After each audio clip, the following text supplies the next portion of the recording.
Imagine you're standing at the edge of the Amazon rainforest. The air is thick with humidity, and the sound of a million insects creates an almost deafening symphony around you. You can smell the decay of fallen leaves mixing with the sweet scent of exotic flowers. But there's something else in that smell, something that makes your stomach turn. It's the smell of fear. Now imagine being a search and rescue coordinator receiving a call that will haunt you for the rest of your life. A family of 5, completely vanished. No trace, no trace, no trail. No logical explanation, just gone, as if the jungle itself had swallowed them whole. What I'm about to tell you happened in March 2019, deep in the Peruvian Amazon.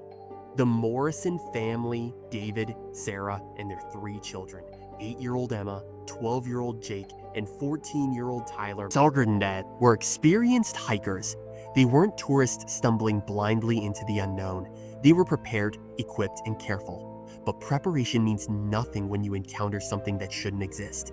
The official search lasted 43 days. What they found during those 43 days defied every law of nature, every scientific explanation, and every rational thought. The evidence they uncovered was so disturbing that most of it remains classified to this day. But I have access to those files. And what you're about to hear will change the way you look at the natural world forever. Let me take you back to March 15th, 2019. David Morrison was a wildlife photographer from Colorado. His wife, Sarah, was a botanical researcher. This wasn't their first expedition into the Amazon. They'd been coming here for almost a decade, documenting rare species and contributing to conservation efforts. Their children weren't just along for the ride. Emma, despite being only 8, had already helped discover 2 new species of orchids. Jake was fascinated by insects and had been keeping detailed journals of his findings since he was 7. Tyler, the oldest, was already talking about following in his parents' footsteps and studying environmental science. They were the kind of family that made the Amazon their second home. Local guides knew them by name. They understood the dangers, the jaguars, the anacondas, the poisonous plants, the risk of getting lost. They respected the jungle, and it had always protected them in return, until it didn't. Their expedition was supposed to last 2 weeks. They were heading to a remote section of the Manu National Park, an area where few tourists ever venture. The plan was simple: document the wildlife, collect botanical samples, and return to their base camp in Puerto Maldonado. On March 21st, they were supposed to check in via satellite phone. The call never came. Miguel Santos was their local guide, a man who had been navigating the Amazon for over 30 years. When I interviewed him 6 months after the disappearance, his hands were still shaking. "Senor," he told me, "I have seen many things in this jungle, things that would make city people lose their minds. But what happened to the Morrison family? That was different. That was wrong." The search began immediately. The Peruvian National Police, aided by local indigenous tribes and volunteer rescue teams, combed through hundreds of square miles of dense rainforest. They found the family's base camp on the 3rd day of searching, and that's when things started to get strange. The camp was completely intact. Tents were still zipped up properly. Food was still sealed in containers. Their equipment was organized exactly as you'd expect from experienced campers. But there were no signs of the family anywhere. No footprints leading away from the camp. No disturbed vegetation. No indication that anyone had ever left. It was as if 5 people had simply vanished into thin air. But wait, because what I'm about to tell you gets much worse. Search teams expanded their radius. They brought in helicopters, thermal imaging equipment, and search dogs. The dogs. This is where the first truly unexplainable thing happened. The dogs refused to track beyond a certain point about 200 meters from the camp. Maria Gonzalez was the lead search dog handler. She'd been working with search and rescue for 15 years, and her German shepherds had never failed to pick up a trail before. The dogs would get to this invisible line in the forest, she told investigators, and they would stop. Not just stop. They would whimper, back away, and refuse to move forward no matter what we did. 3 different dogs, all with the same reaction. In 30 years of training dogs, I had never seen anything like it. The search teams pushed forward anyway. That's when they found the first piece of evidence. And it made no sense whatsoever. About half a mile from the camp, hanging from a tree branch 15 feet off the ground, they found Emma's backpack, not thrown there, not dropped there, hanging there as if someone or something had carefully placed it exactly where it would be found. Inside the backpack was Emma's journal. The final entry was dated March 21st, the day they were supposed to check in, but the entry itself, it still gives me chills to read it. In an 8-year-old's handwriting, the entry said, "The trees are watching us." Daddy says I'm being silly, but I know they aren't. The eyes move when we're not looking. Tyler saw them too, but he won't tell Mommy because he doesn't want to scare her. Something is following us. It's big. It sounds like when you drag heavy furniture across the floor, but in the trees. We're going to hide tonight. An 8-year-old girl describing something that defied natural explanation, but that wasn't the most disturbing part of the journal entry. At the bottom of the page, written in different ink, in handwriting that definitely wasn't Emma's, were 4 words that made the search team's blood run cold. They belong to us now. The search intensified. More teams arrived from Lima. International volunteers joined the effort. The story was picked up by news outlets around the world, and the pressure to find the Morrison family became enormous. On day 12 of the search, they found Tyler's camera. Tyler was an amateur photographer like his father, and he always carried a waterproof digital camera to document their expeditions. The camera was found sitting on a fallen log, positioned as if someone had carefully placed it there for the search teams to find.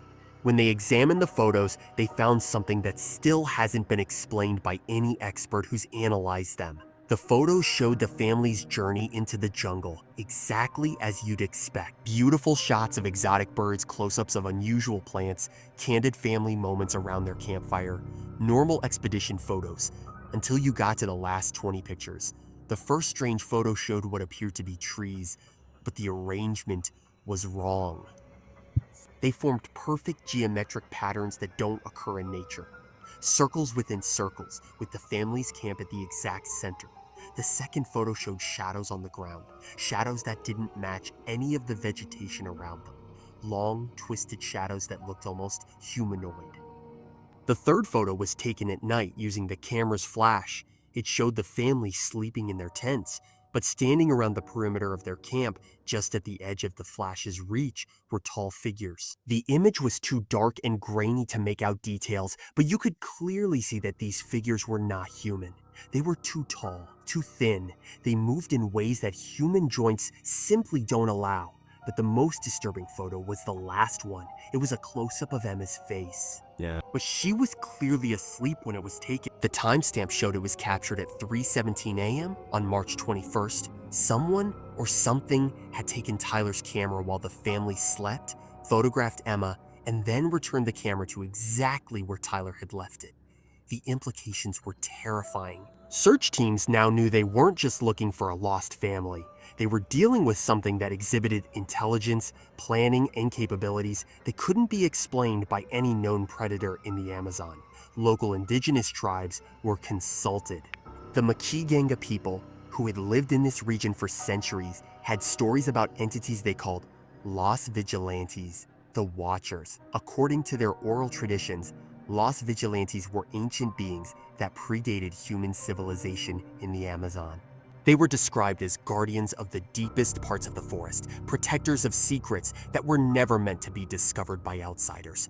The tribal elders warned that Los Vigilantes didn't kill intruders. They collected them, took them to a place between worlds where time moved differently and the rules of reality no longer applied. But these were just stories, folklore passed down through generations. Nobody took them seriously until day 18 of the search, when they found Sarah's research notebook. Like Emma's backpack and Tyler's camera, the notebook was placed where it would definitely be found, sitting on a flat rock in the middle of a small clearing, as if displayed for the search teams. Sarah was a meticulous scientist. Her notebooks were always filled with detailed observations, precise measurements, and careful sketches of plant specimens. But the final entries in this notebook, it didn't read like the work of a rational scientist. The handwriting became increasingly erratic. The observations became less scientific and more desperate. Day 3. Found plant species I can't identify. Leaves seem to move without wind. David says it's just the light playing tricks, but I've been studying plants for 20 years. Plants don't move like this. Day 4. The forest is too quiet. the forest is too quiet. We should be hearing more bird calls, more insect noise. It's like something is suppressing the natural sounds. The children have started whispering even during the day. Day 5. Something watched us sleep last night. I could feel eyes on me. When I looked outside the tent, I saw silhouettes between the trees. They were too tall to be human. David thinks I'm having a breakdown from the humidity and stress, but I know what I saw. Day 6. The trees are wrong. I don't mean the species. I mean their placement. They're arranged in patterns that don't occur naturally. It's like something has been cultivating this section of forest, organizing it for a specific purpose. We need to leave. Day 7. David won't listen. He says we're too far into the expedition to turn back now, but the children are scared. Emma keeps asking when we're going home. Tyler has stopped taking pictures. Jake won't leave his tent unless someone is with him. Day 8. They're closer now. I can hear them moving through the canopy at night. Heavy footsteps that shouldn't be possible 30 feet above the ground. David finally heard them too. His face went white. We're packing up tomorrow morning. Day 9. We can't find the trail back to base camp. The jungle has changed overnight. Paths that were there yesterday are gone. New paths have appeared where none existed before. It's like the forest is reshaping itself to keep us here.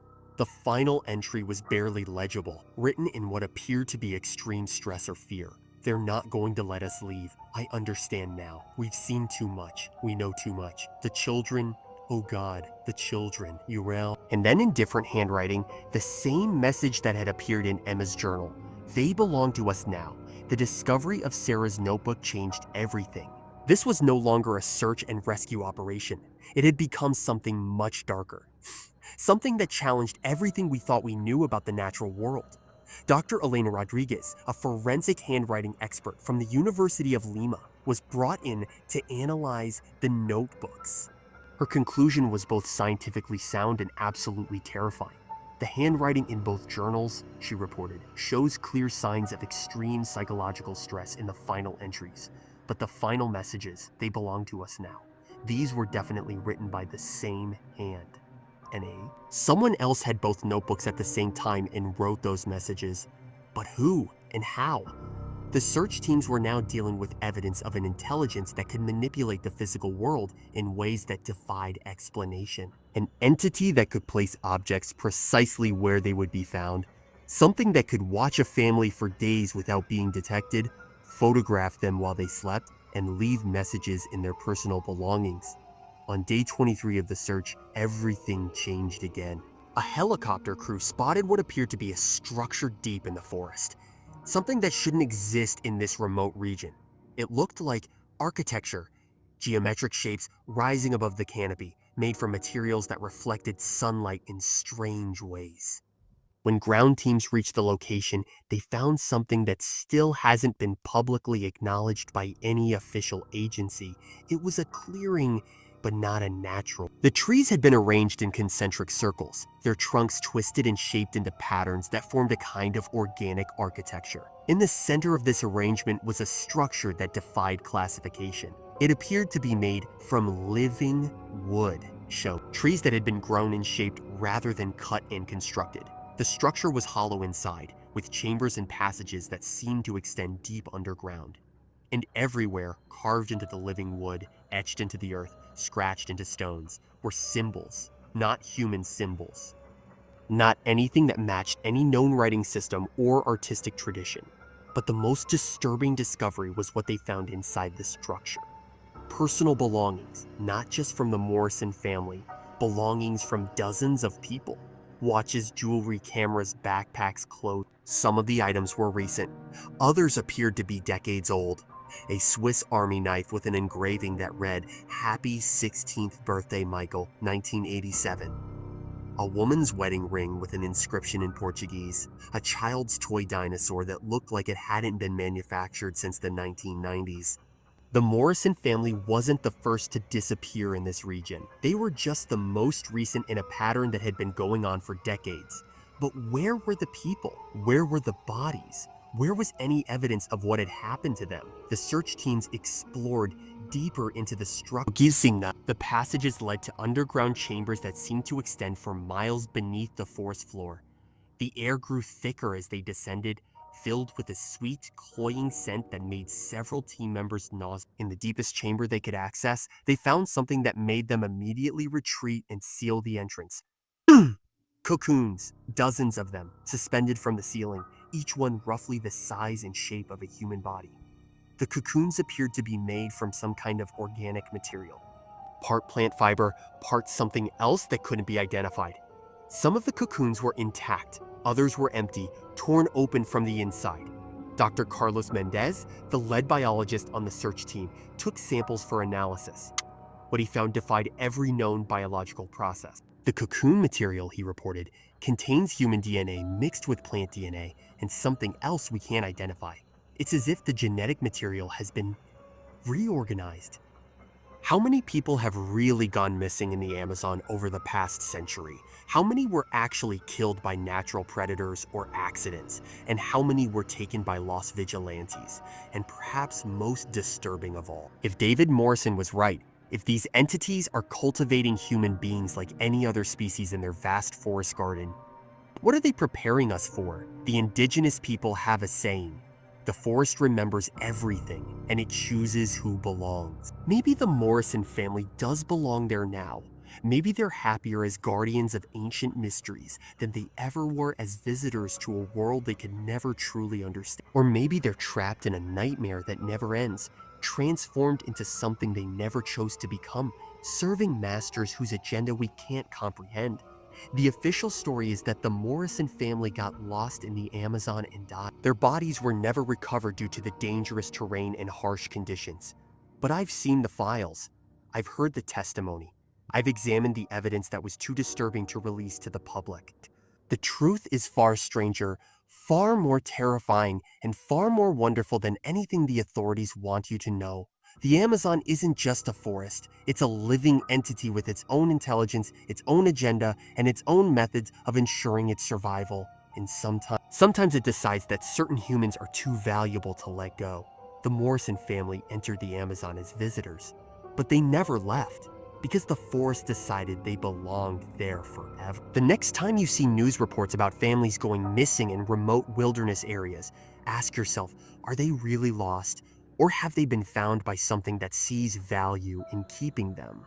And if you ever find yourself deep in an ancient forest, surrounded by trees that seem to watch your every move, remember the Morrison family. Remember that some mysteries are better left unsolved, because sometimes the forest chooses who stays, and once it's made that choice, there's no going back.